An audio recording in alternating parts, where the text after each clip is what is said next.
KSMR, Koffin Radio.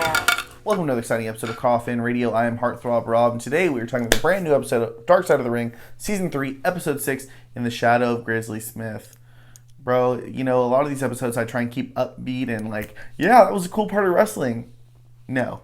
There was nothing cool about this episode. It was fucking halfway depressing. 10:35 at night for me right now. I'm gonna have to like watch a comedy, like try and fucking not even cry or smile, but just to try and not be sad from watching this shit.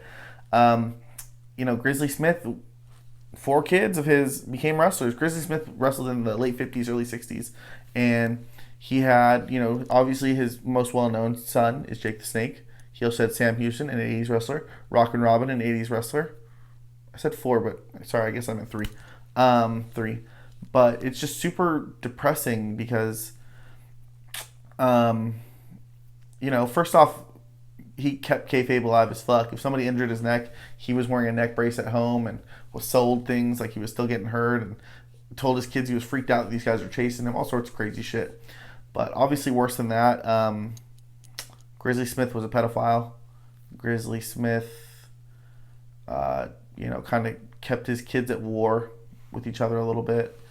And just, you know, the fact that he molested kids and his own, you know, stepdaughter is just absolutely sickening. But, you know, they brought Sam Houston here. They brought Jake the Snake. They brought Rockin' Robin. And they're all talking about their experience. And I applaud them, man, to talk through and work that out and work those pains out that you've experienced, you know, 40 years ago. Even longer than that, damn near 50, 60 years ago almost. You know, to feel that kind of pain and to have to relive that, you know, I commend them for being able to work past that. But you know, the episode just really goes over who Grizzly Smith was and the things that, you know, that people had heard, and then you get the stories right from their mouths. Even Jake's stepmom, you know, molested him too, and, you know, there was just a lot of incestual things going on. It was very depressing. But the guys at Dark Side of the Ring, you know, they bring you that honest truth, and, you know, this documentary is well put together. The fact is, they also had Grizzly Smith had another daughter who was, you know, obviously Jake and them's, you know, sister, and she was abducted, you know, kidnapped at the age of 19 by her new husband's ex-wife, you know, the previous chick, and she fucking had her killed, or, you know, she said she fled, so then they never found a body. You know how that goes. And so she got 33 years in jail. She only served 7 years, but I'm sure you want a lot more for someone that killed your sister or your daughter or anything. And they even said that Grizz was so evil that they think that maybe he had something to do with it. They never saw him cry. He never apologized for anything. He put one of the children up for adoption, never apologized. They said that Jake the Snake really got into wrestling because, you know, he said he just wanted to piss off his dad because his dad didn't want him in wrestling. So he said, I'm fucking be better than you. He said his dad never told him he was proud of him, and that Grizzly Smith never apologized for any of these horrible things. And, you know, Jake is being honest as fuck here. You know, he's been sober for 10 years, and he's like, I haven't been, you know, Aurelian Smith Jr. since I was 12, 13 years old. I've been Jake the Snake this whole time because that's a badass, and Aurelian's a scared little boy.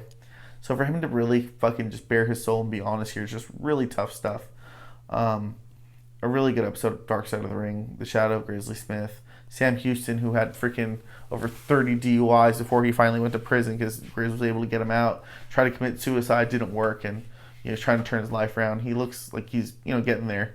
Looks sober, you know, but I'm sure there's a lot of demons in that closet that you want to keep your eye on. Rockin' Robin is here, who is a WWF Ladies Champion. Applaud her, and for her to work all her, you know, her things out for, you know, all the monstrosities that fucking came her way. It's just really, really, you know, it's really sad for her, but I'm glad she was able to turn things around. Looks great. She said, he ruined my childhood. I'm going to be damned if I let him ruin anything else in my adulthood. So I commend her. And, you know, Jake has been sober for 10 years, and so they showed clips when he was all fucked up and beyond the mat and all that shit. And he was horrible, man. But to see him turn around, I'm very happy for him. Very depressing episode here of Dark Side of the Ring, but a good one nonetheless. I don't know if good is the right word, but a well put together one. It gives you the full scope of the story. I'm going to need something to cleanse the palate on this one, but I applaud the guys from Dark Side of the Ring. I applaud the whole Smith family except for Grizzly Smith.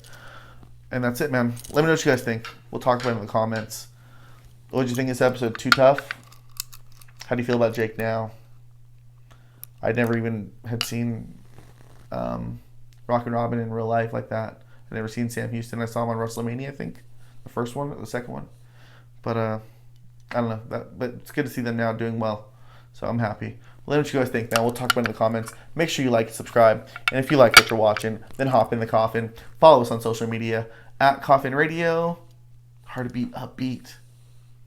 Koffin is spelled with a K. That's all for today.